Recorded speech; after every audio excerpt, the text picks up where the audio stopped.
Hello ನಮಸ್ತೆ. ನನ್ನ ಹೆಸರು ಅಜಯ್ ಕೃಷ್ಣ, ಇಂದಿರಾ ಕೃಷ್ಣ ಫಾರ್ಮ್ಲ್ಯಾಂಡ್ಸಿಂದ.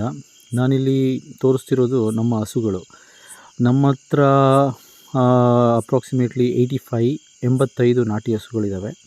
ಇಲ್ಲಿ ಏನು ನೋಡ್ತಾ ಇದ್ದೀರಾ, ಒಂದಷ್ಟು ಹಸುಗಳನ್ನ ಮಾತ್ರ ಕಟ್ಟಾಕಿದ್ದೀವಿ. ಈ ಹಸುಗಳು ಹಾಲು ಕೊಡೋ ಹಸುಗಳು. ನಾವು ಈ ಹಸುಗಳಿಗೆ ಸಾಯಂಕಾಲ ಸ್ವಲ್ಪ ತಿಂಡಿ ಕೊಡ್ತೀವಿ, ಅದಕ್ಕಾಗಿ ಇವನ್ನ ಕಟ್ಕೊಂಡಿರ್ತೀವಿ. ಅದರ್ವೈಸ್ ಎಲ್ಲ ಹಸುಗಳು ಮಿಕ್ಕಿದ್ದು ಹಾಲು ಕೊಡದೇ ಇರೋ ಹಸುಗಳು ಮತ್ತು ಓರ್ಗರುಗಳು ಅದನ್ನೆಲ್ಲ ನಾವು ಕಟ್ಟಾಕಲ್ಲ, ಫ್ರೀಯಾಗಿ ಬಿಟ್ಟಿರ್ತೀವಿ. ನೋಡಿ ಇಲ್ಲಿ ಏನು ತೋರಿಸ್ತಾ ಇದ್ದೀನಲ್ಲ, ಇಲ್ಲಿ ನೆಲ ಹೀಗೆ ಇರುತ್ತೆ. ಇದು ಬಂದುಬಿಟ್ಟು ಯಾವುದೇ ಸಿಮೆಂಟ್ ಅಥವಾ ಕಾಂಕ್ರೀಟ್ ಇರೋದಿಲ್ಲ. ಯಾಕಂದರೆ ನಮ್ಮ ಹಸುಗಳಿಗೆ ಈ ಥರ ಇದ್ರೇ ಅವಕ್ಕೆ ಕಂಫರ್ಟಬಲ್ ನಿಂತ್ಕೊಳ್ಳೋದಕ್ಕೆ. ಓಕೆ, ಅದಕ್ಕಾಗಿ ನೆಲ ನಾವು ಮಾಡಿಸಿಲ್ಲ. ಅದರದ್ದೇ ಆದ ಅಡ್ವಾಂಟೇಜಸ್ ಡಿಸ್ಅಡ್ವಾಂಟೇಜಸ್ ಇದೆ. ಇಲ್ಲಿ ನಾನು ಹೇಳೋಕ್ಕೆ ಏನು ಬಯಸ್ತಾ ಇದ್ದೀನಿ ಅಂತ ಅಂದರೆ, ನೋಡಿ ಗೊಬ್ಬರ ಇದೆಯಲ್ಲ, ನಮ್ಮ ಹಸು ಗೊಬ್ಬರ ಈ ಥರ ಇರುತ್ತೆ. ತುಂಬ ತೆಳುಗಿರಲ್ಲ, ಈ ಥರ ಗಟ್ಟಿಯಾಗೇ ಇರುತ್ತೆ. ಸ್ವಲ್ಪ ಕೈಗೆ ಸ್ವಲ್ಪ ಸ್ಟೇನ್ಸ್ ಆಗ್ಬೋದು ಅಷ್ಟೇ. ಆದರೆ ಇದನ್ನು ಚೆನ್ನಾಗಿ ಈಸಿಯಾಗಿ ನಾವು ಮುದ್ದೆ ಥರ ಇದನ್ನು ಮಡಚಿಬಿಡ್ಬೋದು. ಮುಟ್ಟಕ್ಕೆ ಅಸಹ್ಯ ಆಗೋದಿಲ್ಲ, ಯಾವುದೇ ಥರದ ದುರ್ಗಂಧ ಇರೋದಿಲ್ಲ. ಏನಿದು ಸಿಗ್ನಿಫೈ ಮಾಡುತ್ತೆ ಅಂದರೆ, ಹಸು ಹೆಲ್ತ್ನ ಇದು ತಿಳಿಸುತ್ತೆ ಹೇಗಿದೆ ಅಂತ. ನೋಡಿ ಹೀಗೆ ನಾವು ಒಂದು ಮುದ್ದೆ ಕಟ್ಬಿಡ್ಬೋದು. ಇದು ಕೈಗೇನು ಅಂಟ್ಕೊಳ್ಳೋದಿಲ್ಲ, ಒಂಥರ ಸ್ಮೆಲ್ಲು ಗಲೀಜಾಗಿ ಏನೂ ಇರೋದಿಲ್ಲ. ಯಾವುದೇ ಥರದ ಅಸಹ್ಯ ಆಗದೆ ಇರೋವಂಥ ಕೆಲಸ ಇದು. ನಾವು ಮುದ್ದೆ ಕಟ್ಬಿಡ್ಬೋದು ಇದನ್ನು. ಯಾವಾಗ ಈ ಥರ ಇರುತ್ತೆ ಅಂತ ಅಂದರೆ, ನೋಡಿ ಈ ಥರ ರೋಲ್ ಮಾಡಿ ನಾವು ಮುದ್ದೆ ಕಟ್ಬಿಡ್ಬೋದು. ಯಾವಾಗ ಈ ಥರ ಇರುತ್ತೆ ಅಂದರೆ, ಹಸು ಆರೋಗ್ಯವಾಗಿ ಇದ್ದಾಗ ಮಾತ್ರ.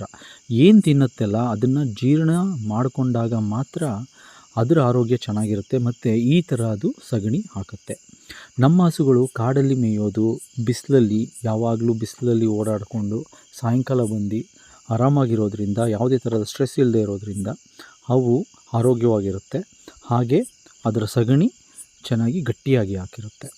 ಯಾಕೆ ಹೆಲ್ತನ್ನು ನಾವು ಈ ಥರ ಚೆಕ್ ಮಾಡ್ಕೋಬೇಕು ಅಥವಾ ತಿಳ್ಕೋಬೇಕು ಅಂತ ಅಂದರೆ, ಅದರ ಹಾಲು ಹೇಗೆ ಶ್ರೇಷ್ಠವಾಗಿರುತ್ತೆ ಅಂದರೆ, ಹಸು ಆರೋಗ್ಯದಿಂದ ಇದ್ದಾಗ ಮಾತ್ರ ಅದರ ಹಾಲು ಶ್ರೇಷ್ಠವಾಗಿರುತ್ತೆ. ಮೇಲಾಗಿ ಇದು ನಾಟಿ ಹಸು, A2 ಮಿಲ್ಕ್ ಅಂತ ಏನು ಕರಿತೀವಿ, ಇದು ನಾಟಿ ಹಸು. ಇದರ ಹಾಲು ತುಂಬ ಶ್ರೇಷ್ಠವಾಗಿರುತ್ತೆ.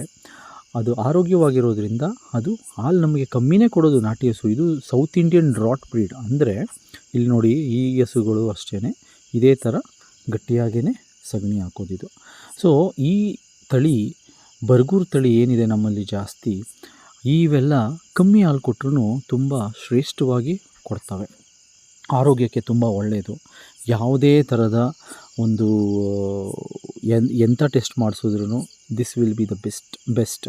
ನೋಡಿ ಈ ಹಸು ಕೂಡ ಅಷ್ಟೇ. ಕೆಚ್ಚಲು ನೋಡಿ ಯಾವಾಗಲೂ ಇದ್ರದ್ದು ಲಿಮಿಟೆಡ್ ಆಗಿರುತ್ತೆ. ತುಂಬ ತೀರಾ ಸಣ್ಣದಾಗಿ 1 ರಿಂದ 1.25 ಲೀಟ್ರು ಒಂದು ಹೊತ್ತಿಗೆ ಕೊಡ್ತವೆ. ಸಾಯಂಕಾಲದೊತ್ತು ಒಂದು ಅರ್ಧದಿಂದ 3/4 ಲೀಟ್ರ್ ಕೊಡುತ್ತೆ.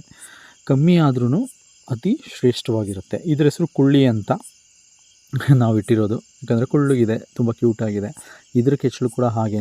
ಇದು ಕೂಡ ಅದ್ರ ಮೇಲೆ ಗೊಬ್ಬರದ ಮೇಲೆ ಓಡಾಡಿ ಸ್ವಲ್ಪ ಇದು ಮಾಡಿದೆ. ಆದರೆ ಎಲ್ಲ ಹಸುಗಳೂ ಹೀಗೆ.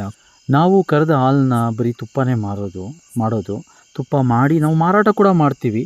ಅದರಿಂದ ನಾವು ಸಸ್ಟೈನಬಲ್ ಆಗಿ ಬದುಕಿ ನಮ್ಮ ಹಸುಗಳಿಗೂ ಒಂದು ಜೀವ ಕೊಡೋ ಒಂದು ಪ್ರಯತ್ನ ನಾವು ಮಾಡ್ತೀವಿ. ಅದು ನಮ್ಮನ್ನ ಸಾಕ್ತಿದೆ, ನಾವು ಅದನ್ನು ಸಾಕ್ತಿದ್ದೀವಿ. ನಾವು ಎಕ್ಸಿಸ್ಟ್ ಆಗ್ತಾಯಿದ್ದೀವಿ. ನಾನೇನು ಬೇಡ್ಕೋತೀನಿ ಅಂದರೆ, ನಮ್ಮಂಥ ರೈತರಿಂದ ನೀವು ತುಪ್ಪ ಅಥವಾ ಬೇರೆ ಪದಾರ್ಥಗಳನ್ನ ತಗೊಳ್ಳೋದ್ರಿಂದ ಇಂಡೈರೆಕ್ಟ್ಲಿ ನಮ್ಮ ಸೌತ್ ಇಂಡಿಯನ್ ರಾಟ್ ಬ್ರೀಡ್, ಬರ್ಗೂರು, ಹಳ್ಳಿಕಾರು, ಅಮೃತ್ ಮಹಲು, ಕಾಂಗೇಯಮ್ಮು, ಕಿಲಾರು, ಪುಂಗನೂರು ಇಂಥ ಎಲ್ಲ ಹಸುಗಳಿಗೂ ನೀವು ಕಾಂಟ್ರಿಬ್ಯೂಟ್ ಮಾಡಿದಾಗ ಆಗುತ್ತೆ.